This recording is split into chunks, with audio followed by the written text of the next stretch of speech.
Welcome back. Professional home economist and cookbook author Emily Richards is back with some great cobbler recipes.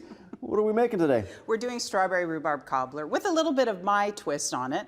And it's great. Rhubarb's in season. I had a ton in my backyard, so I needed to use it up, and I thought, why not share it with the Morning Live crew? Right. So we're going to start off with the kind of cobbler part, if you will. I'm going to get you to pour the melted butter right in the bottom. So this might look a little bit different to you, but trust me on this one, it's going to taste delicious. That's the important part. I trust you. And then I'm going to get you to work on the cobbler, Adam. So this is flour, sugar, baking powder, and salt. I'm going to get you to put that all into the bowl and whisk it together. And cobblers essentially have a base and a top.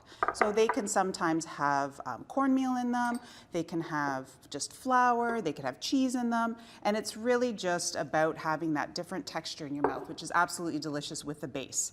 So here we're going nice and simple. Yeah, it's a pretty simple recipe. It is, totally. And then I'm going to get you, once that's all mixed together, to pour it on top of the butter. Again, I want everybody at home to trust me on this because it does work. And what kind of consistency do we want here? So kind of like a pancake batter is what you're looking for. So the cobblers can be a little bit loose, or they can be, if you have like biscuits. Think of a biscuit, they can also be that thick, but here we're looking for a thinner version, okay? So then I want you to just pour it and kind of in a line. It kind of can be messy because we're actually going to put our strawberry rhubarb mixture right on top. So this does need to be cooked, and if you're not a fan of rhubarb, that's okay. The strawberries kind of help with that, and I did add some sugar and cornstarch here. Yeah, because rhubarb's more of a tart kind of food. It is definitely a little bit tart, and that's what kind of keeps people away.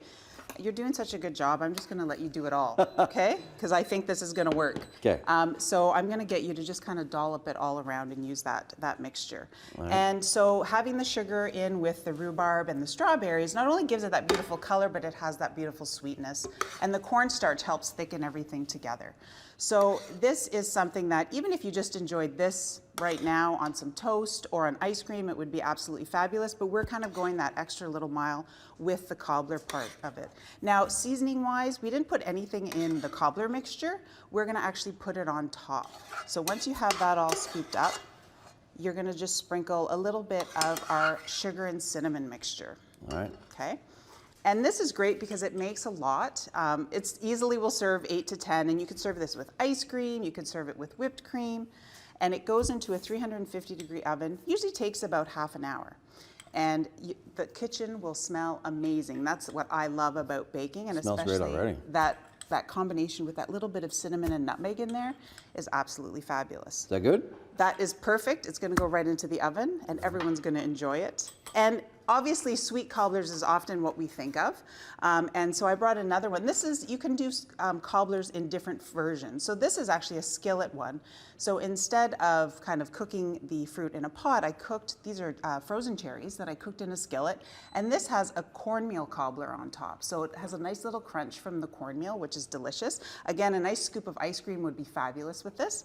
Now, if you're thinking kind of brunch, lunch, or dinner, savory's the way to go. And cobblers are great to use for leftovers. So this is a turkey cranberry cobbler. Well, that sounds interesting. Absolutely delicious. Leftover turkey, just mix it up with some cranberry sauce and some seasonings. And then I just did a cobbler on top with a little bit of fresh parsley. So it has a nice little bit of herbs in it. So mixing it obviously was very quick. We have a cobbler ready to go in the oven. Yes. How long will it take to bake to end up with something like this? So it takes about half an hour to bake, and you can eat it warm, and it has that nice gooiness from the fruit mixture on there. And then I did bring whipped cream, so you're gonna have to put some whipped cream on that piece for me. What do you think? All right, this piece right here. So you were saying something sweet on top of this. Yes. What would you put on something savory? So on top of something savory, if you have, this is a great one if local asparagus is in season right now, roasted vegetables. So you can roast the veggies, and then this on the base has a yogurt and egg mixture, and I put cheese in the cobbler of this one. So a little bit of Asiago in there, and then sprinkled it on top, so it has that lovely gooiness from the cheese. We've got to go, sorry. This is delicious. What you're eating is perfect. Brian, you got to get in here. It's going to be gone in a few minutes, Brian. Hurry up.